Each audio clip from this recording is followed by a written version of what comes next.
Hello छात्राओं, आज हम लोग बीटीजी सेकेंड सेमेस्टर के 2025 के पेपर को आज हल करने वाले हैं जो कि मैथ से रिलेटेड है। अब हम लोग इस पेपर को हल करेंगे, देखेंगे कि 2025 में किस प्रकार के प्रश्न आए थे और उनको किस प्रकार से हल किए जा सकते थे। समझ में आया कि नहीं है? 2025 में जो कि सेकेंड सेमेस्टर का पेपर है, समझ में आया कि नहीं है? तो देखिए पहला प्रश्न क्या कह रहा है। कह रहा है कि यदि किसी त्रिभुज में दो कोण असमान हो, कह रहा है कि कोई त्रिभुज है, यह एक कोई त्रिभुज है। कह रहा है कि त्रिभुज में दो कोण क्या है, असमान है। मान लीजिए कि यह 5 है तो यह 6 होगा, सपोज दैट।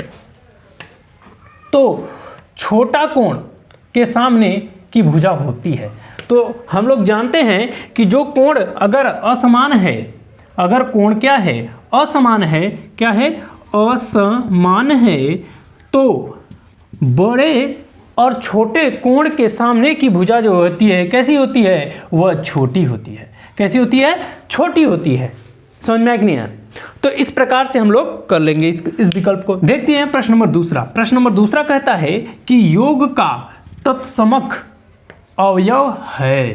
तो देखिए योग का तत्समक अवयव वह होता है जो किसी संख्या में, क्या है, किसी संख्या में जोड़ने पर वही संख्या प्राप्त होती है। समझ में आया कि नहीं है? जैसे मान लीजिए कि यह 5 है, इस 5 में हम क्या जोड़ दें कि वह फिर 5 ही आ जाए।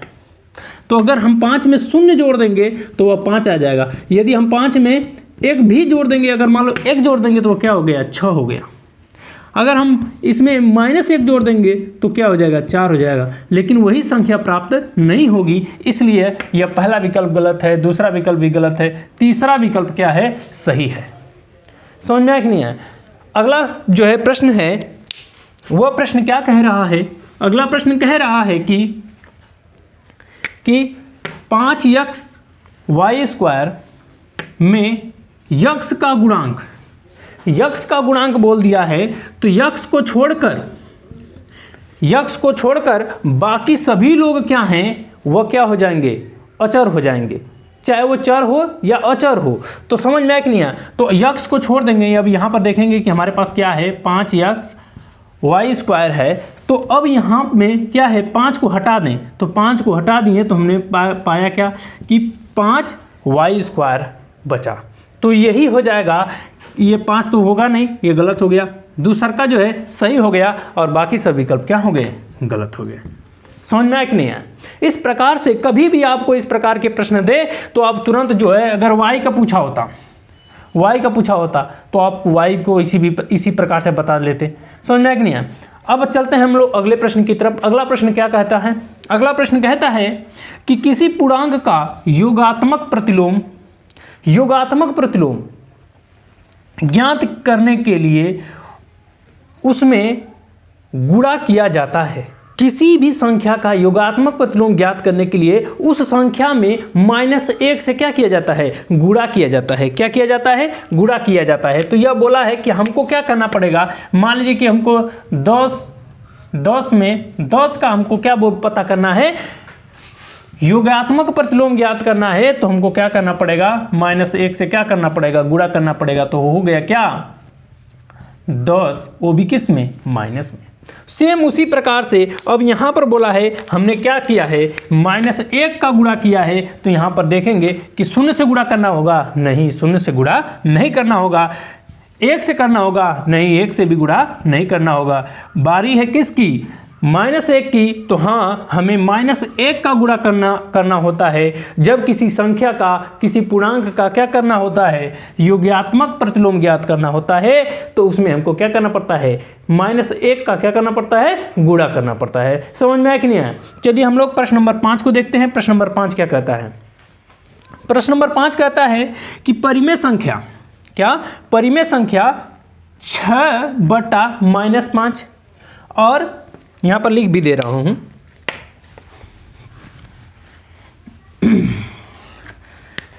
6/-5 और -7/6 और -7/-6।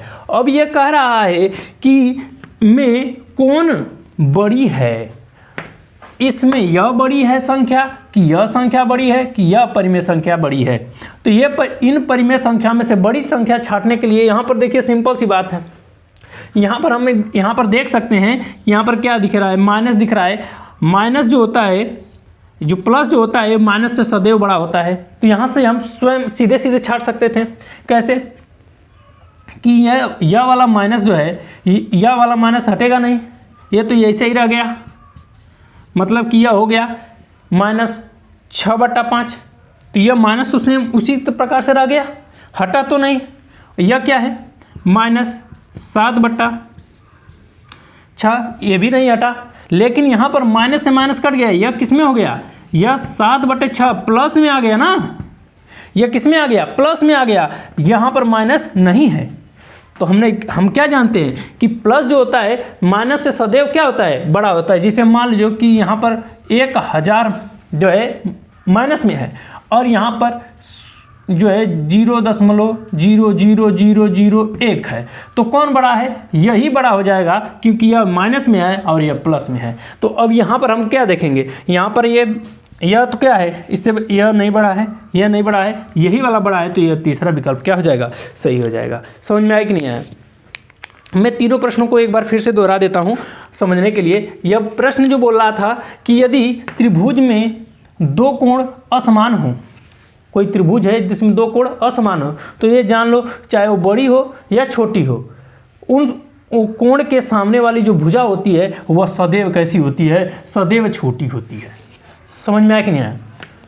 कह रहा है कि योग का तत्समक अवयव जब भी हमको ज्ञात करना होता है तो वह उसमें हम जो है क्या करते हैं, शून्य जोड़ते हैं। क्योंकि जो योग का तत्समक अवयव वह होता है कि किसी भी संख्या में क्या जोड़ा जाए कि वही संख्या पुनः प्राप्त हो जाए, तो उसमें हम शून्य जोड़ते हैं। यह बोला है कि 5xy² में यक्ष का गुणांक बताइए। तो यक्ष का गुणांक क्या होगा, 5y² होगा। प्रश्न नंबर जो है 4 बता रहा है किसी पूर्णांक का योगात्मक प्रतिलोम ज्ञात करने के लिए उसमें गुणा किया जाता है। उसमें किसका गुणा किया जाता है, -1 का गुणा किया जाता है। समझ में कि नहीं आया? उसमें -1 का गुणा किया जाता है, तब हम वह जो पूर्णांक है उसका हम लोग योगात्मक प्रतिलोम ज्ञात करते हैं। समझ में आया कि नहीं आया? प्रश्न नंबर 5 कह रहा है कि परिमेय संख्या ज्ञात करना है। इसमें बोला है प्रश्न नंबर 5 कह रहा है कि परिमेय संख्या फला फला फला में कौन बड़ी है। तो बड़ी संख्या ज्ञात करने की ये दो, या माइनसर आ गया, यह भी माइनसर आ गया, यह माइनस माइनस प्लस हो गया। तो प्लस सदैव बड़ा होता है, इसलिए हमने तीसरे नंबर को मार दिया। हमने गुणा भाग करने की जरूरत नहीं थी। तो गुणा भाग करने के लिए कई प्रकार से, तो या तो इसका भाग करके पता किए होते हैं, इसका भाग करके पता किए होते हैं, या तो इसका सबसे पहले सभी का हर बराबर किए होते, उससे पता किए होते हैं। लेकिन हमको आसान लगा क्या कि यह जो माइनस को बराबर कर लेंगे तो देखेंगे कि कौन प्लस है कौन माइनस, उसी से सिद्ध कर लेंगे। समझ में आया कि नहीं आया? चलिए हम लोग अगले प्रश्न की तरफ चलते हैं। प्रश्न नंबर 6 देखते हैं कि वह प्रश्न नंबर 6 किस प्रकार से आया हुआ है। क्वेश्चन नंबर 6 है, वह प्रश्न पूछ रहा है, कह रहा है कि एक घन मीटर, क्या बोल रहा है कि घन मीटर को घन सेंटीमीटर में क्या करना है, परिवर्तित करना है, मतलब बदलना है। अब एक बात बताइए, घन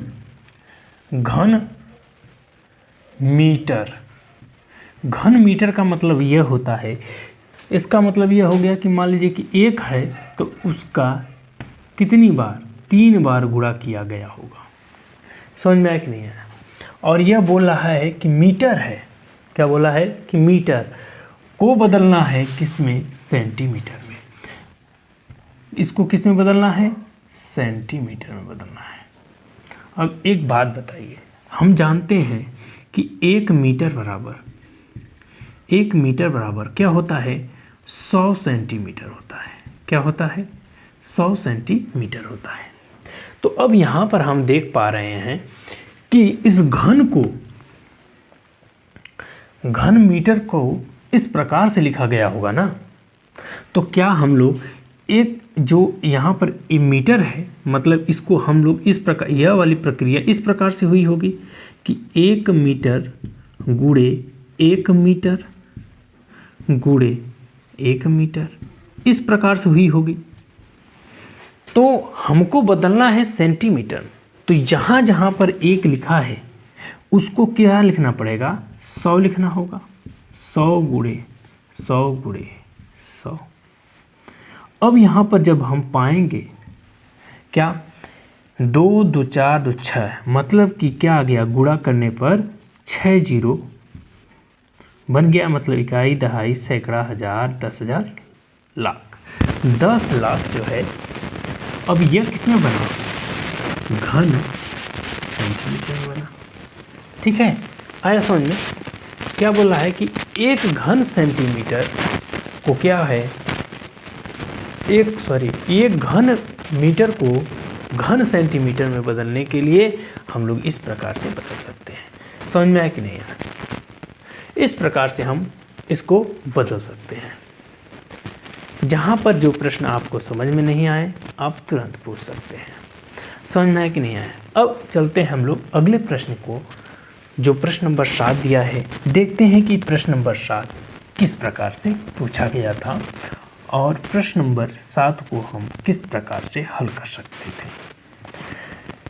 प्रश्न नंबर 7 कहता है कि 25 सेंटीमीटर भुजा वाले वर्ग, एक जो वर्ग है, एक वर्ग है, वर्ग का मतलब क्या होता है, जिसकी चारों भुजा समान होती है उसको हम क्या कहते हैं, क्या कहते हैं, वर्ग कहते हैं। और प्रत्येक पे 90 डिग्री का कोण होता है। समझ में है कि नहीं है?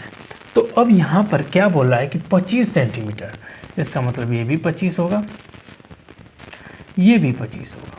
समझ में है कि नहीं है? कह रहा है से 5 सेंटीमीटर भुजा वाले कितने वर्ग काटे जा सकते हैं। तो अभी इसको हमको बदलना है किस में, 5 सेंटीमीटर वाले में। समझ में आया कि नहीं आया? तो अब एक बात बताइए, हम ऐसा इस प्रकार से कर सकते हैं या तो हम इसको हल करेंगे। तो चलिए सबसे पहले हम हल करते हैं। तो हम जानते हैं क्या चीज़, कि भुजा जो है वर्ग का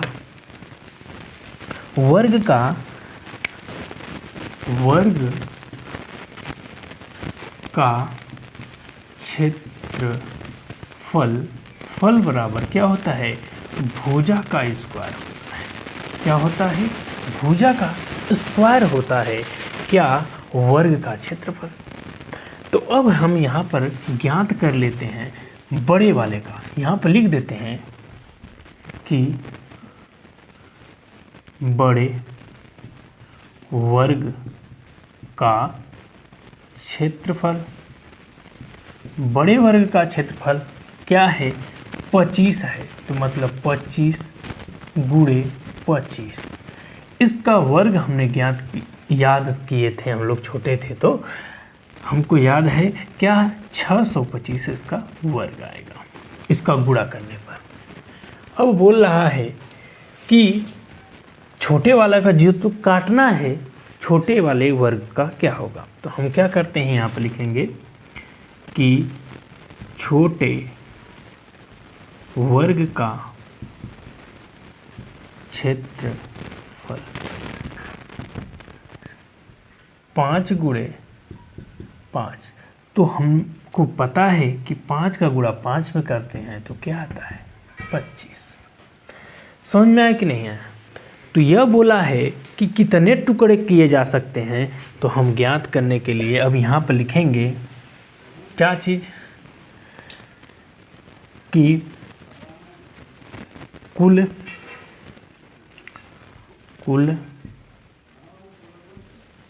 टुकड़ों की संख्या बराबर क्या है, बड़े वर्ग का क्षेत्रफल बटे छोटे वर्ग का क्षेत्रफल। अब हम जानते हैं, यहाँ पर पता किए हैं क्या, 25 गुणे 25 बराबर 625 आया था। हम आसानी से काटने के लिए इसको पूरा ही लिख दिए हैं। तो 25 गुणे 25, यहाँ छोटे वाले का वर्ग का क्षेत्रफल क्या आया था, 25 आया था। तो 25 से 25 कट गया, तो यहाँ पर आ गया 25। अतः हम लिख देंगे कि कुल जो है कितने वर्ग के टुकड़ों में काटा जा सकता है। तो यहाँ पर लिख सकते हैं, अतः क्या कितने वर्ग के, तो 25 वर्ग के टुकड़ों में काटा जा सकता है। समझ में आया कि नहीं?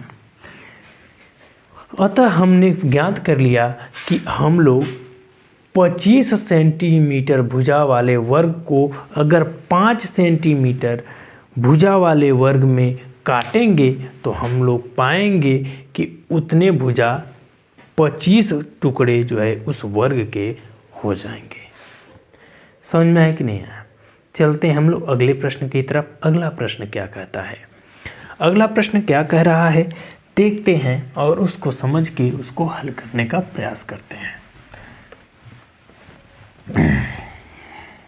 प्रश्न नंबर 8 कहता है, क्या कह रहा है कि निम्नलिखित आंकड़ों से टैली चिन्ह लगाकर क्या करें, संख्याओं की बारंबारता ज्ञात कीजिए।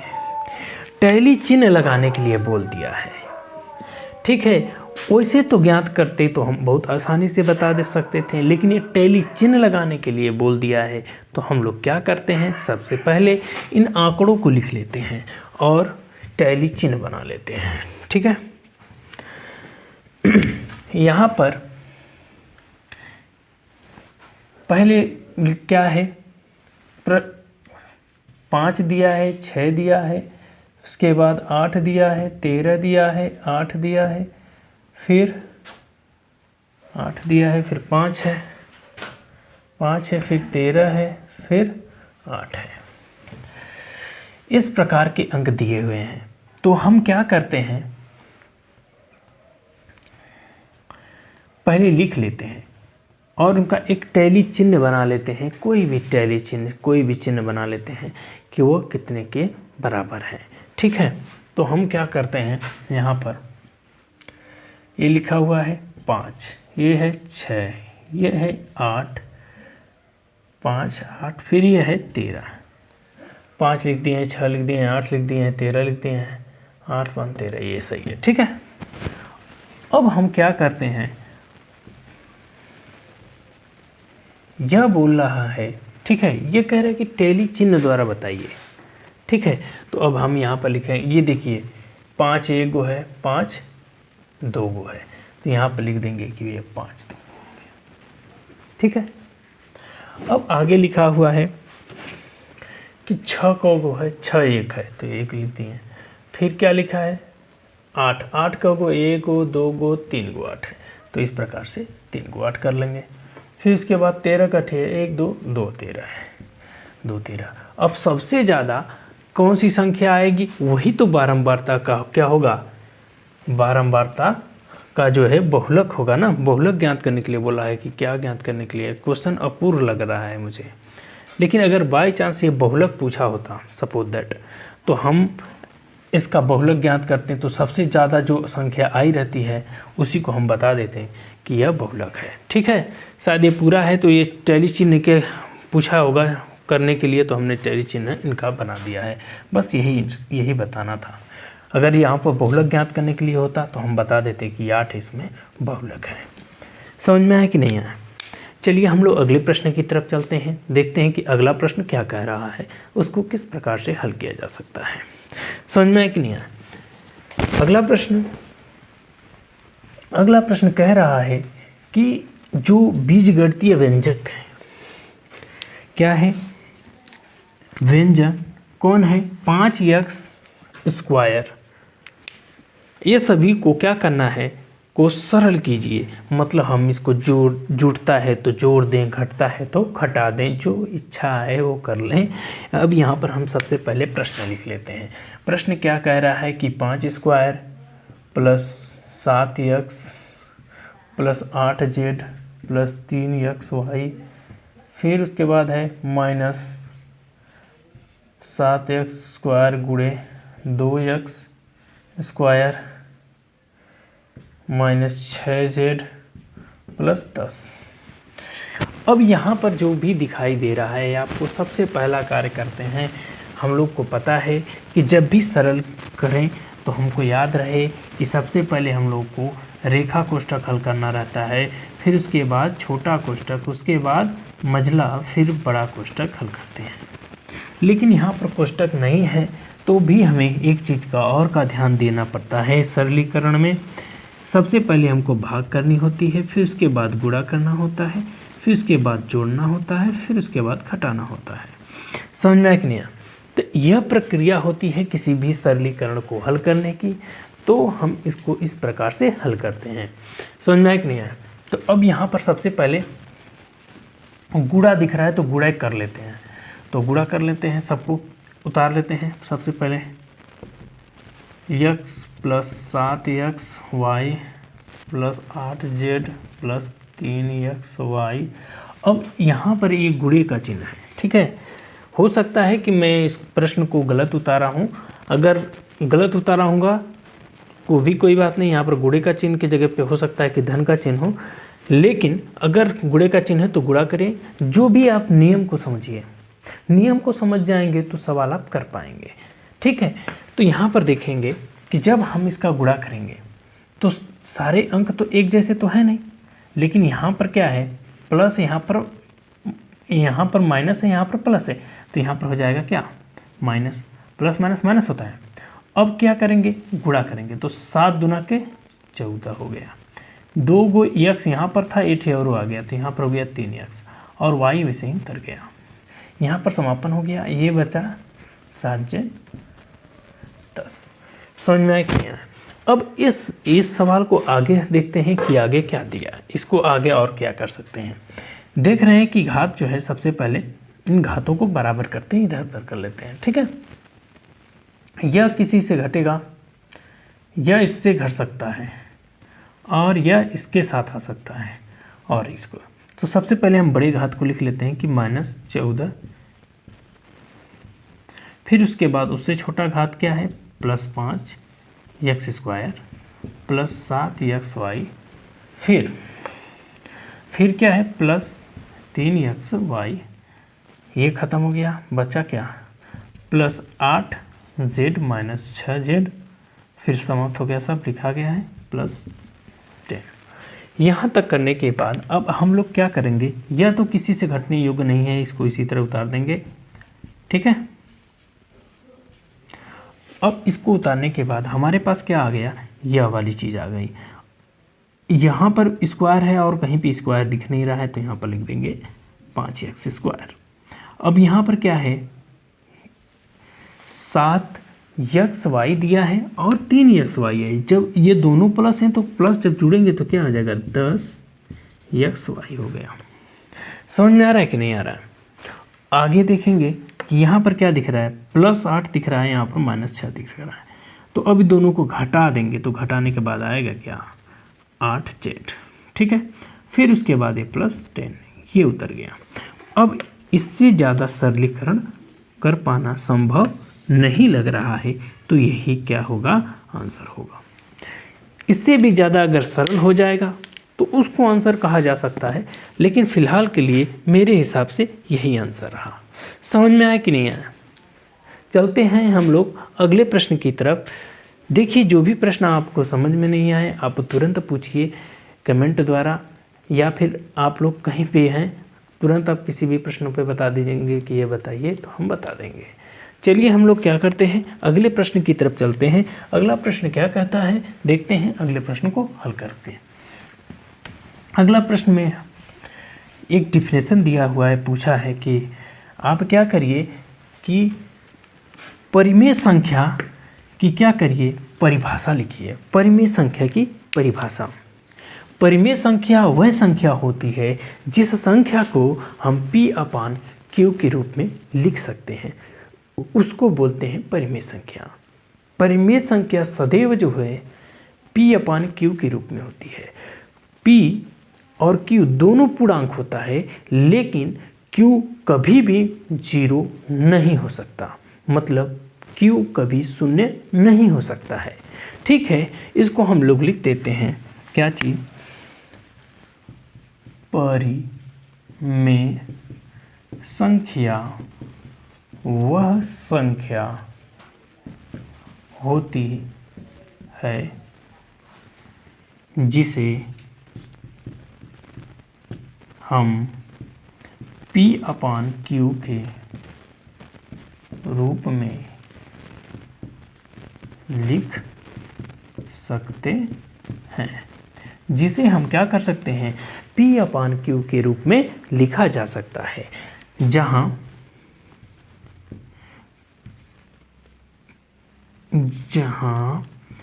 P और Q एक पूर्णांक हो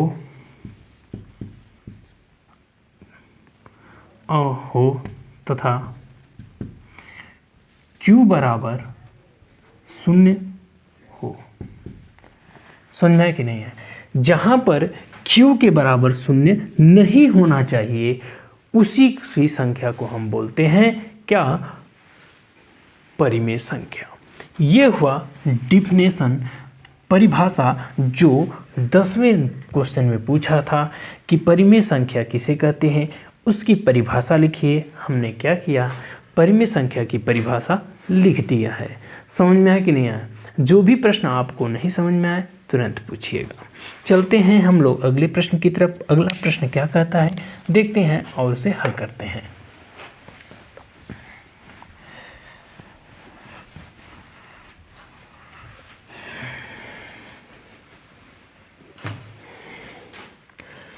प्रश्न नंबर 11 कहता है कि क्या करिए, इस गुणनखंड को क्या करिए, हल कीजिए। तो यह गुणनखंड क्या दिया है, गुणनखंड दिया है कि a के घाते 5 b माइनस a के घाते कुछ नहीं है, b के घाते 5 है। इसको क्या करना है, गुणनखंड हल करना है। इस गुणनखंड को क्या करना है, हमें हल करना है। तो जो हो सकता है वो करेंगे। देखेंगे यहाँ पर 5 गो a है और यहाँ पर a गो a है, तो एक ही a कॉमन हो सकता है। और यहाँ पर a गो b है, यहाँ पर 5 गो b है, तो एक ही b को कॉमन किया जा सकता है। यहाँ से पूरा a क्या हो गया, b कट गया, a कट गया, यहाँ पर बचा क्या, a। अभी 5 में से 1 गया तो क्या बचा 4, यहाँ पर माइनस का चिन्ह है तो माइनस का चिन्ह, a से 1 कट गया, यहाँ पर क्या बचा b, और b से 1 भी कट गया है, यहाँ पर बचा 4। अब यहाँ पर हमें एक चीज़ और दिखाई दे रही है, यहाँ पर हमें सूत्र एक याद आ रहा है। वह सूत्र क्या है जो हमने बचपन में पढ़ा था कि a² माइनस b² बराबर होता है a प्लस b और a माइनस b कोष्ठक में। यह जो है सूत्र यहाँ पर लगने योग्य है, तो हम क्या करते हैं, इस सूत्र को लगा देते हैं। समझ में आया कि नहीं आया? तो अब हम इस सूत्र को लगाने के लिए सबसे पहले हम क्या करते हैं कि a के स्क्वायर का स्क्वायर कर देते हैं। ठीक है, a के स्क्वायर का स्क्वायर माइनस b के स्क्वायर का स्क्वायर कोष्ठक बन। लिखेंगे क्या, a square minus b square फिर a square plus b square कोष्ठक बंद। अब यहाँ पर भी तो वही चीज़ दिख रहा है। अब यहाँ इसको भी हम लोग क्या करते हैं, आगे तोड़ लेते हैं। तो हम पाएंगे क्या कि एक में प्लस में लिख देंगे, एक को माइनस में लिख देंगे। अब इसकी बारी है। तो हमने क्या पढ़ा है, हमने पढ़ा है कि a प्लस बी का होल स्क्वायर बराबर a का स्क्वायर प्लस b का स्क्वायर प्लस 2ab पढ़ा है। तो यहाँ पर घात दिख रही है, अगर हम इसको पक्षांतर कर देंगे तो क्या हम यहाँ यह नहीं पाएंगे कि a का स्क्वायर प्लस b का स्क्वायर बराबर क्या है, a प्लस बी का होल स्क्वायर माइनस 2ab। क्या हम ये नहीं पाएंगे? यह दिखाई दे रहा है, तो इसको भी हम लोग यहाँ पर लिख सकते हैं। ठीक है, तो यहाँ पर लिख सकते हैं। ये जो सारी प्रक्रियाएं की जा रही हैं, अब आगे प्रक्रिया करेंगे। क्या चीज़, यह लिखें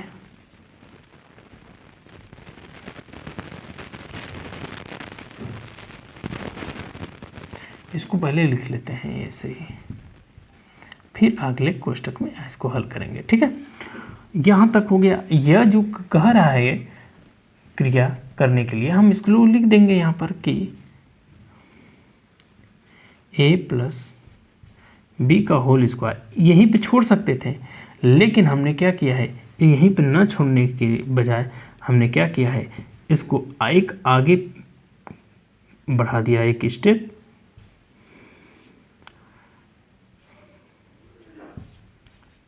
बस इससे ज़्यादा और कुछ नहीं करना है। बस यहाँ पर आप छोड़ देंगे, यहीं पे छोड़ देंगे, फिर भी ये भी आंसर सही होगा। यहाँ तक कर सकते हैं तो कर दें, अन्यथा यहीं पे छोड़ सकते थे। समझ में आया कि नहीं? देखिए, जब भी किसी भी प्रकार की समस्या हो आप तुरंत पूछें, हम आपको तुरंत बताने का प्रयास करेंगे। प्रश्न नंबर 12वां देखते हैं क्या पूछ रहा है। प्रश्न नंबर 12वां में लिखा है कि एक समबाहु त्रिभुज का परिमाप कितना है, 18 सेंटीमीटर है। एक क्या है, समबाहु त्रिभुज है। क्या है, एक समबाहु त्रिभुज है जिसका परिमाप दे दिया है कितना, 18 सेंटीमीटर दे दिया है। और क्या कह रहा है, इसका क्षेत्रफल ज्ञात कीजिए। क्या ज्ञात कीजिए, क्षेत्रफल ज्ञात कीजिए। अब एक बात बताइए, यह किसकी बात हो रही है, समबाहु त्रिभुज की बात हो रही है। तो हम जानते हैं क्या कि समबाहु त्रिभुज, समबाहु त्रिभुज बराबर क्या होता है, समबाहु त्रिभुज के परिमाप। तो परिमाप बराबर क्या होता है, बराबर होता है 3 गुणे a। और इसी समबाहु क्षेत्रफल बराबर होता है कड़ी में 3/4 भुजा अर्थात a का स्क्वायर। यह है सूत्र समबाहु के परिमाप और क्षेत्रफल का, जो कि प्रश्न से रिलेटेड है। प्रश्न में बोला था कि जो कि परिमाप दे दिया है कितना, 18। तो अब यहाँ पर एक बात बताइए कि क्या परिमाप बराबर हम लोग 18 नहीं लिख सकते? तो यहाँ पर लिखेंगे क्या कि 18 बराबर 3a। अब एक बात बताइए, हमको तो भुजा दिया नहीं है, तो हम लोग क्या करते हैं, सर्वप्रथम हम भुजा को ज्ञात कर लेते हैं। तो भुजा को ज्ञात करने के लिए इस a को यहीं पर रहने देते हैं, इसको यहाँ पर ला देते हैं। तो हम लाएंगे तो क्या होगा, 18/3। अब भाग करेंगे, कितनी बार में कट गया, 6 बार में। मतलब कि a बराबर क्या आ गया, 6 आ गया। अर्थात कि भुजा बराबर क्या हो गया, भुजा बराबर क्या हो गया, 6 सेंटीमीटर हो गया। क्या हो गया, 6 सेंटीमीटर हो गया। अब हमको पता चल गया कि वो जो समबाहु त्रिभुज दिया हुआ है वो कितने की उसकी भुजा है, उसकी भुजा 6 सेंटीमीटर की है। अब हम क्या करते हैं, उसका क्षेत्रफल ज्ञात कर लेते हैं। तो क्षेत्रफल बराबर जो है यहाँ पर लिख देते हैं क्या, यह है परिमाप। ठीक है, समबाहु त्रिभुज परिमाप लिख देता हूँ, जगह नहीं है। ठीक है, परिमाप यहाँ पर लिखते हैं क्या, समबाहु होता है कोणी में 3/4 भुजा स्क्वायर। भुजा स्क्वायर मतलब a का स्क्वायर। अब एक बात बताइए, हमें क्या दिखाई दे रहा है, भुजा, और जबकि भुजा का मान यहाँ पर 6 दिखाई दे रहा है। तो जहाँ पर a लिखा हुआ है वहाँ पर हम 6 लिख देंगे। तो हम क्या पाएंगे, कोणी में 3/4 गुणे 6 गुणे 6। ठीक है, अब 6 का गुणा 6 में करेंगे तो क्या आएगा, 6×6 36 आएगा। ठीक है, यहाँ पर लिख देते हैं कि कोणी में 3/4 गुणे 36। ये कितनी बार में कट गया, 9 बार में। तो अब हमें क्या प्राप्त हो गया, कड़ी में 3 इधर आ गया, तो यहाँ पर हो गया क्या, 9 आ गया इधर, क्योंकि ये कड़ी में तो है नहीं है, बाहर था। तो ये 9 इधर आ गया, एक कड़ी में 3। कड़ी में 3 जो है क्या है, समबाहु त्रिभुज का क्षेत्रफल क्या है, 9 कड़ी में 3 होगा। समझ में कि नहीं आया? यहाँ पर लिख देंगे क्या चीज़, समबाहु त्रिभुज का क्षेत्रफल 9 कड़ी में 3 होगा। समझ में कि नहीं? यही आंसर है। इसी प्रकार से हम लोग हल कर सकते हैं और बता देंगे। कभी भी ऐसा हो सकता है कि वहाँ पर ये जो है समबाहु त्रिभुज का क्षेत्रफल का मान दे देता और आपको वहाँ से जो है पूछ देता परिमाप, तो यहाँ से आप परिमाप भी पता कर लेते हैं और यहाँ पर इस प्रकार से। तो चलिए हम लोग यह जो है सवाल को हल कर चुके हैं। जो 12 नंबर का प्रश्न था हमने हल कर लिया है। अब बारी है प्रश्न नंबर 13 को हल करने की। तो देखते हैं कि प्रश्न नंबर 13 को किस प्रकार से हल किया जा सकता है। प्रश्न नंबर 13 कह रहा है कि एक भिन्न का हर उसके अंश से एक अधिक है। ठीक है, तो अब यहाँ पर पहली बात है कि अंश से एक अधिक है तो हम अंश को मान लेते हैं। अगर हर से अधिक होता तो हम क्या करते हैं, हर को मानते हैं। लेकिन यहाँ पर बोला है कि अंश से क्या है, अधिक है।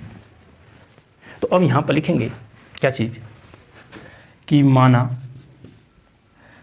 प्रश्न क्या कह रहा है कि एक भिन्न है, उस भिन्न का क्या है, अंश जो है, हर जो है उसके अंश से एक अधिक है।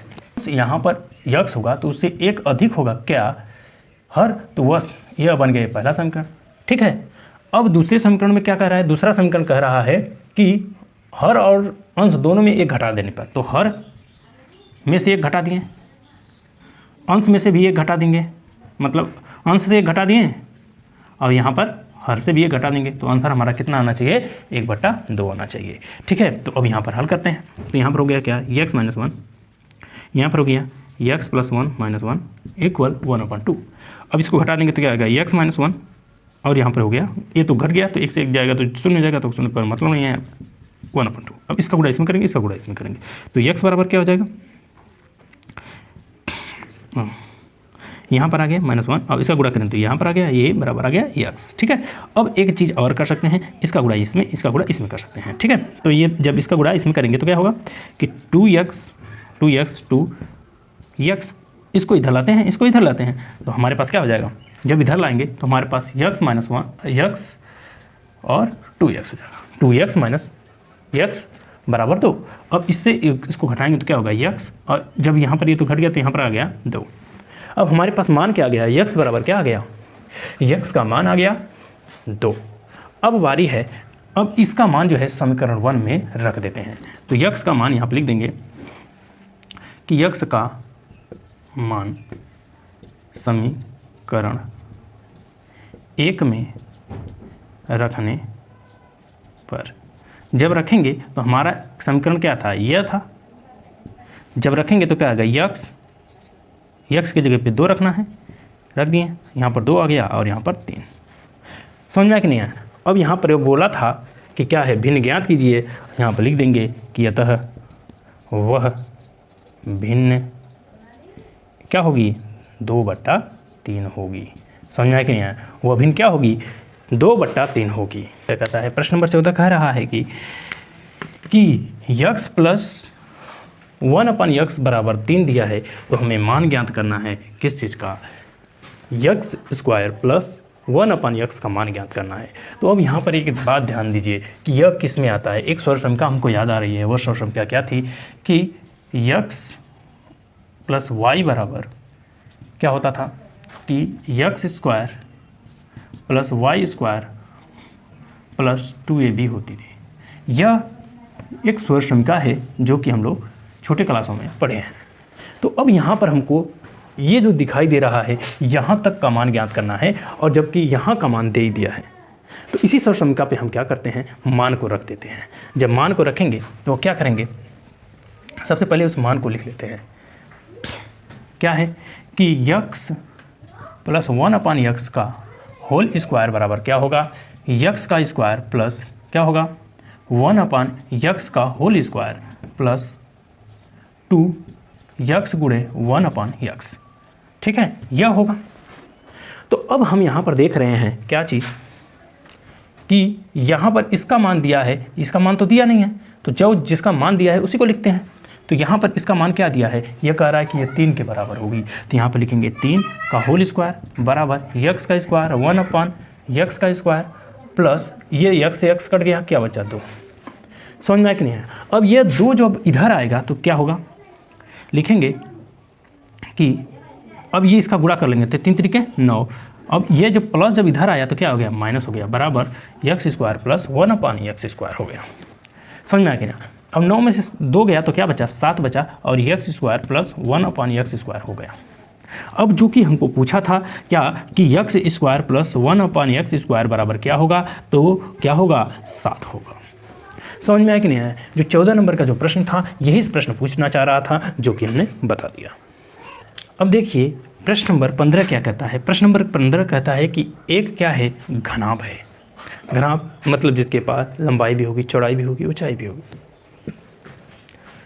जिसकी लंबाई इतनी है, चौड़ाई इतनी है और इतनी उसकी ऊंचाई है। समझ में कि नहीं आए, तथा इसकी ऊंचाई यहाँ पर लिखना चाहिए था, लेकिन यहाँ पर नहीं, ऊंचाई है। ठीक है, घनाभ का क्या करना है, आयतन ज्ञात करना है। किसमें, घन मीटर में ज्ञात करना है। तो चलिए ठीक है, यहाँ पर सारे वैल्यू हमको दिखाई दे रहे हैं, किसमें, सेंटीमीटर में दिखाई दे रहे हैं। तो सेंटीमीटर को क्या करना पड़ेगा, सबसे पहले क्या करना पड़ेगा, इसको मीटर में कन्वर्ट करना पड़ेगा। तो पहली बात, अब यहाँ पर एक चीज़ हमको याद है कि घनाभ का चाहिए। यहाँ पर क्या दिया है, कह रहा है कि लंबाई क्या दे दिया है, लंबाई दे दिया है 80 सेंटीमीटर। 80 सेंटीमीटर दिया है। तो एक बात बताइए, क्या हम जानते हैं कि एक मीटर बराबर क्या होता है, 100 सेंटीमीटर होता है।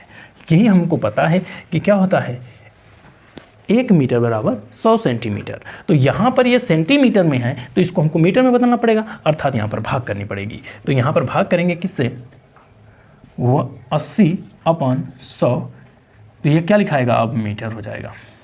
तो अब हमको क्या पता चल गई, लंबाई बराबर क्या हो गया, 0.08 मीटर।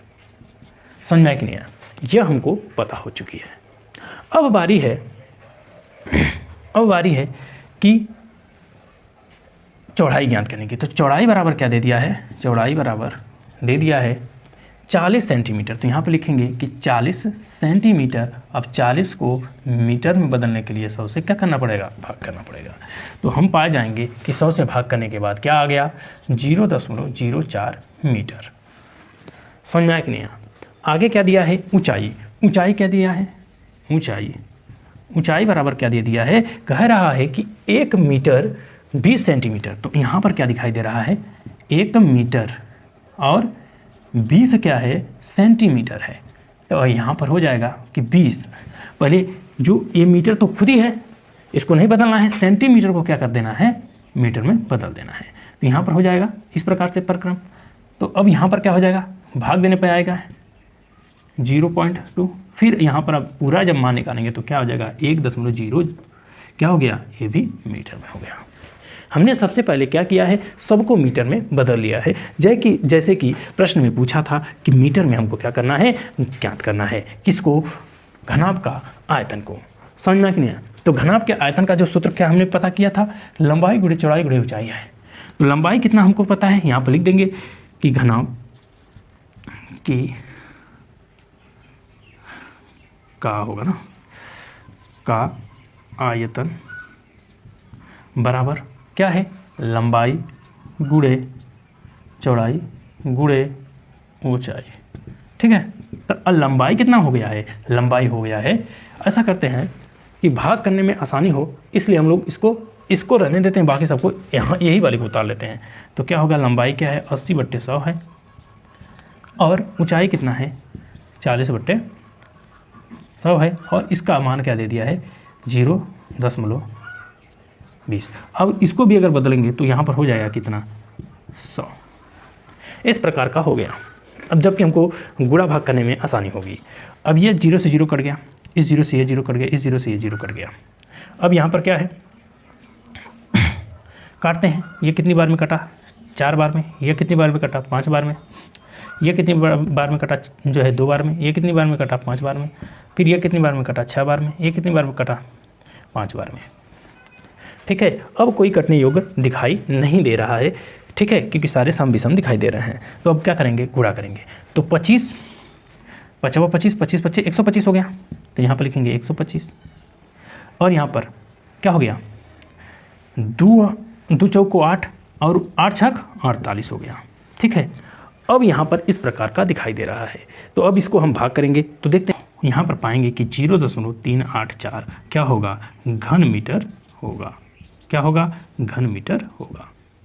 समझ में आया कि नहीं आया? जो कि आयतन पूछा था हमने आयतन को पता कर लिया। ठीक है, यहाँ प्रश्न नंबर 16 कहता है, प्रश्न नंबर 16 कहता है कि 4, 11, 16, 15, 12, 5, 7, 9, 10 का क्या करना है, मध्यिका ज्ञात करना है। क्या ज्ञात करना है, मध्यिका ज्ञात करना है। तो सबसे पहले दी गई संख्या लिख लेते हैं।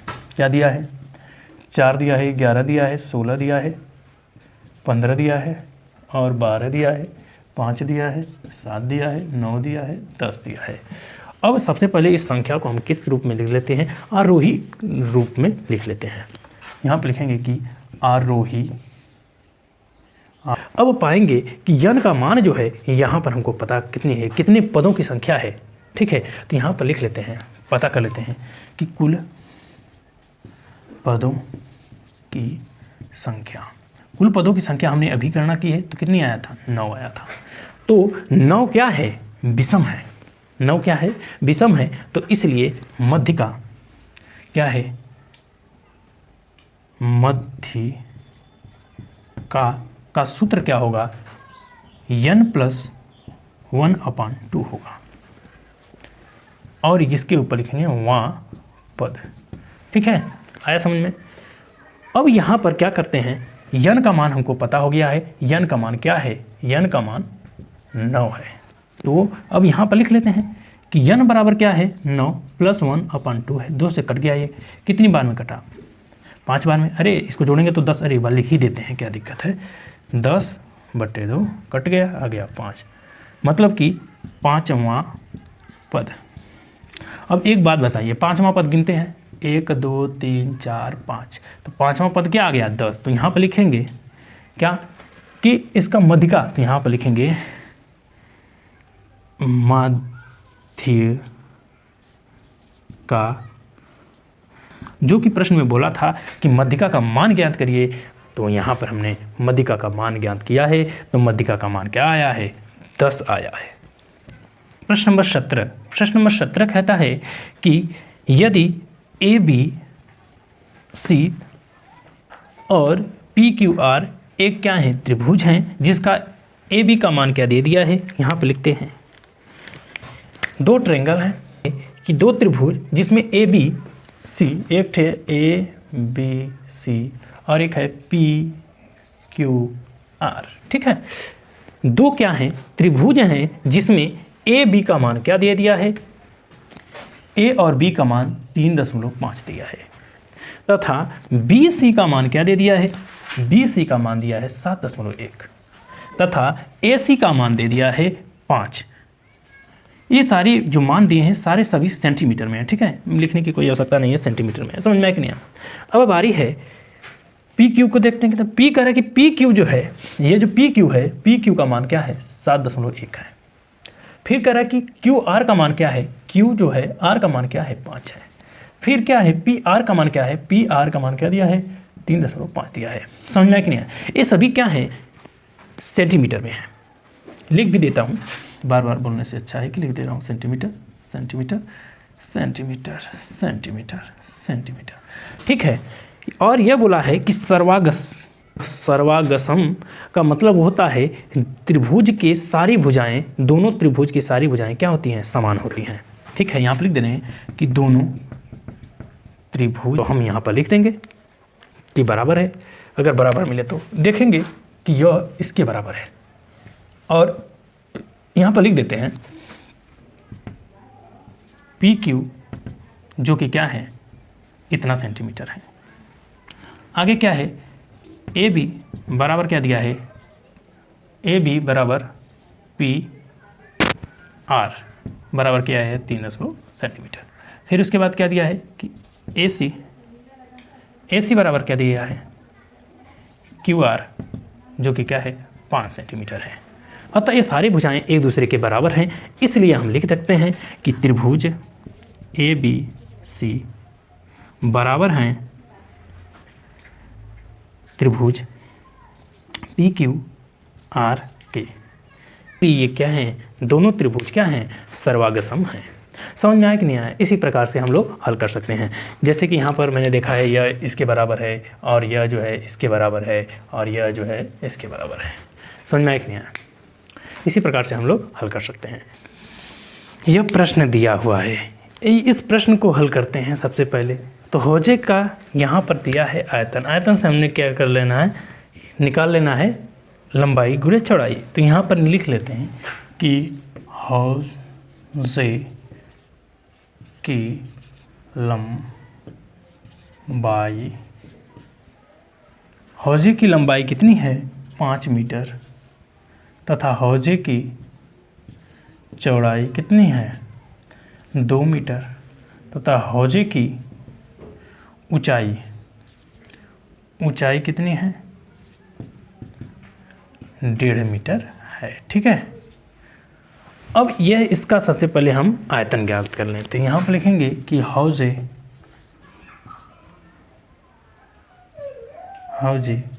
का आयतन बराबर क्या होगा, 5 गुणे 2 गुणे इतना। तो अब ऐसा गुणा करते हैं तो ये क्या हो गया, 10। ठीक है, 10 और इसका गुणा करेंगे तो यहाँ पर हो गया 5 और 1 0, ये इससे कट गया, आ गया क्या, 15। ये 15 क्या है, घन मीटर है।